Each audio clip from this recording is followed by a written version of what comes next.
रागों को प्रस्तुत भी किया। उनके गानों को सुनकर महफिल के सभी लोग आश्चर्य में आ गए और सभी बहुत सारे इनाम दिए। इसके साथ ही राजा से लेकर प्रजा तक सभी ने उनकी प्रशंसा की। राजकुमार चंद्रसेन ने अपने हाथ की अंगूठी उठाई जिसमें हीरा जड़ा हुआ था और फिर वह उसे उतारकर रानी चंद्रप्रभा को भेंट कर दी। इसके बाद रानी चंद्रप्रभा ने अंगूठी को पहचान लिया और मन ही मन कहने लगी, ये तो बहुत बड़ा आश्चर्य हो गया। मेरा पति जिंदा है और यहाँ पहुंच गए हैं। अब वह मुझे छोड़ेगा नहीं, इसलिए मुझे कुछ ऐसा करना चाहिए जिससे वो मारा जा सके। उसने मन में सोचा, अब मैं यहाँ के राजा को एक सुरीला गाना और नृत्य कर सुनाऊंगी जिससे वह खुश होकर मुझसे कुछ मांगने के लिए बोलेगा। तब मैं राजा के आदेश से उन्हें मरवा दूंगी। इसके बाद राजकुमारी चंद्रप्रभा ने एक सुरीला गाना और नृत्य राजा को सुनाया। रानी की इस बसंत की बहार को सुनकर राजा खुश हुआ। वह चंद्रप्रभा से बोले, मैं तुम पर बहुत खुश हूँ, तुम मुझसे क्या मांगती हो? तब राजकुमारी ने कहा, अगर आप मुझसे प्रसन्न है तो सबसे पहले मुझे वचन दीजिए और फिर जो कुछ मैं मांगूंगी वो आप मुझे वही देंगे। फिर चंद्रप्रभा ने कहा, इस सभा में एक चोर है, कृपया उसे फांसी की सजा दे। राजा ने कहा, राजकुमार की मेहनत परिश्रम देखकर उसे एक बड़े व्यापारी ने अपने पास नौकरी पर रख लिया। इस तरह राजकुमार चंद्रसेन ने उस व्यापारी के पास रहना शुरू किया और बड़ी मेहनत और प्यार से अपने कर्तव्यों का निर्वाह करना शुरू किया। यह देखकर उस व्यापारी ने चंद्रसेन को बड़ा सम्मान दिया और उसे अपने यहाँ मुनीम बना लिया। और इस तरीके से राजा ने कहा, तुम उस चोर को मेरे सामने लाओ। रानी ने उसका हाथ पकड़ा और उसे राजा के सामने ले गई। राजा ने अपने सैनिकों को आदेश दिया कि उस चोर को जल्लादों के पास ले जाओ और उस चोर को फांसी पर चढ़ा दो। इसी बीच चंद्रसेन का सेठ भी वहां पहुंचा। वह डर कर चंद्रसेन के पास गया और पूछा, तुमने क्या चुराया इसका जिसके कारण वह तुझे मारना चाहती है? चंद्रसेन ने अपने मालिक से कहा, मालिक, मैंने कुछ नहीं चुराया है, बस आप इस राजा को केवल यह बता दो कि वह मेरी दो बातें सुन ले, इससे मेरी जान बच सकेगी। अब चंद्रसेन का मालिक इसे सुनकर अपने साथ के व्यापारी और साहूकारों के पास गया और सभी ने मिलकर मशवरा किया। उन्होंने कहा, मित्रों, या तो राजा न्याय करे या हम सभी इस शहर को छोड़कर कहीं और चले जाएंगे। और इस प्रकार सभी व्यापारी राजा के पास गए और कहने लगे, राजा साहब, हमारा मुनीम निर्दोषी है, उसे मार देने का आपका आदेश है। वह कह रहा है कि वह अपनी दो बातें आपको कहना चाहता है, फिर आपको लगे कि उसने अपराध किया है तो उसे फांसी दे दे, लेकिन मेरे मरने से पहले राजा केवल मेरी दो बातों को जरूर सुने। फिर राजा ने व्यापारियों की बात सुनकर कहा, ठीक है, मुनीम को बुलाओ। चंद्रसेन को लेकर राजा के सामने लाया गया और राजा ने कहा, तुम जो कुछ कहना चाहते हो वो मेरे सामने कहो। तब राजकुमार चंद्रसेन ने कहा, महाराज, मैंने क्या दोष किया है जिसके कारण आपने मेरी हत्या का आदेश दे दिया है? फिर उसकी बात को सुनकर राजा ने कहा, तू इस नर्तिका का चोर है। चंद्रसेन ने कहा, नहीं महाराज, मैं इसका पति हूँ जो मुझे कुएं में धकेल कर एक फकीर के साथ चली आई है। राजकुमारी चंद्रप्रभा ने समझ लिया कि बात बिगड़ रही है। तब राजा से कहती है, महाराज, मैं इसकी पत्नी नहीं हूँ, ये झूठ बोल रहा है। ये कौन है? मैं इसे जानती तक नहीं। ये तो मेरा चोर है, मैं सिर्फ इतना ही जानती हूँ। फिर राजकुमार चंद्रसेन ने कहा, अगर यह मेरी पत्नी नहीं है तो वो सब कुछ जो मैंने रास्ते में छोड़ा था वह मेरी अमानत के रूप में वापस कर दे। फिर चंद्रसेन रानी की ओर देखा। राजकुमार ने अपनी अमानत को लौटाने की बात की तो राजकुमारी चंद्रप्रभा ने इसे स्वीकार कर लिया। तब चंद्रसेन ने कहा, अच्छा, अब तुम अपने हाथों में पानी लो, हमारा न्याय इसी सभा में होगा। पानी लेकर वह जमीन पर रखा और कहा, वह वस्तु जो मेरे पास रास्ते में दी गई थी अब मैं वापस कर रहा हूँ। रानी ने भी पानी लिया और कहा, जो वस्तु इसने मुझे रास्ते में दी थी मैं अब वापस कर रही हूँ। जैसे ही वे अपने हाथों का पानी छोड़ा, रानी के प्राण छूट गए। यह दृश्य देखकर वहां के लोग हैरान रह गए। तो राजा ने यह देख चिंतित होकर चंद्रसेन से कहा, यह क्या हो गया? बताओ मुझे सच्चाई।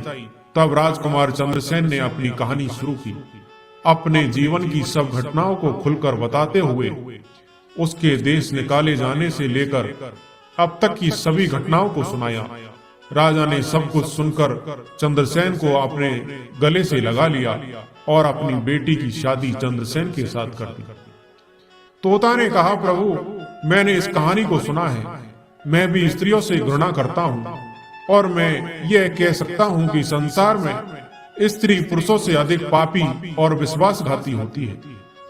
तोते ने भगवान शिव और माता पार्वती को एक कहानी से यह बताया कि स्त्री पुरुषों की तुलना में अधिक पापी और विश्वासघाती होती है। तो सभी ने इसे सुनकर हैरानी में डाल दिया।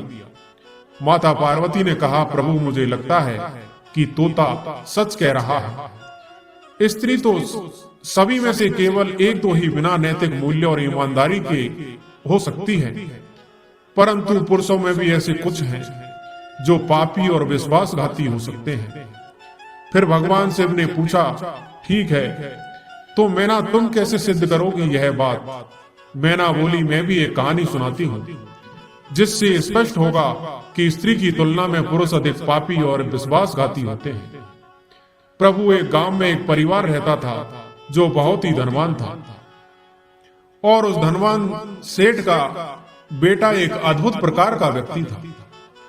सेठ का बेटा इतना जुआरी था कि सेठ उसके बारे में सोचते सोचते परेशान रहता। एक दिन उसका बेटा जुआ खेल रहा था। उसी दिन उसके पिता का निधन हो गया। फिर भी वह जुआ खेलना बंद नहीं किया, लेकिन पिता की मृत्यु के बाद वह खुल के जुआ खेलने लगा। सब कुछ हार गया। फिर वे अपने गांव से दूर चला गया और एक सेठ के घर पहुंचा और सेठ से बोला, मुझे बहुत तेज प्यास लगी है, मुझे एक गिलास पानी मिलेगा? तो सेठ ने उस युवा से पूछा कि तुम कौन हो, क्या करते हो और कहां से आए हो? जिसके उत्तर में उस युवा ने कहा, मैं एक व्यापारी हूँ और यहाँ से जा रहा था, तो सोचा कि पानी पीकर चला जाऊं। तब सेठ ने पूछा कि तुम कौन सा व्यापार करते हो? तब युवा कहता है, व्यापार करते समय मेरा सामान समुद्र में गिर गया है, इसलिए यदि आप मेरी कुछ मदद करते हैं तो अच्छा होगा। फिर सेठ ने लड़के की बात सुनी और फिर उसकी बातों की जाल में फंस गया और कहने लगे कि बेटा, तुम तो ठीक हो और कुछ कमा भी लेते हो, क्या मेरी बेटी से शादी करोगे? अब तो ये बात सुनकर युवा खुश हो जाता है और शादी के लिए हाँ कह देता है, जिसके बाद दोनों का विवाह हो जाता है। प्रभु, इस प्रकार सेठ अपनी बेटी को धन के साथ विदा कर देते हैं।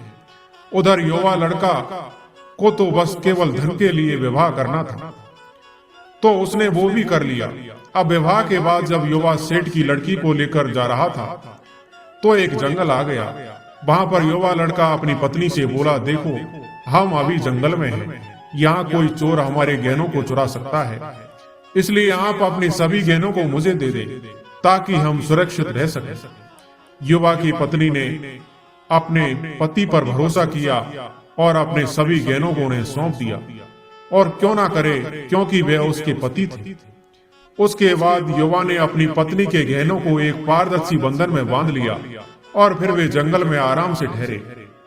इस दौरान युवा के मन में लालच उत्पन्न हुआ और उनकी पत्नी के साथ जाने वाली एक दासी थी जिसे सेठ ने अपनी लड़की के साथ भेजा था। युवा ने फिर उस दासी को मार दिया।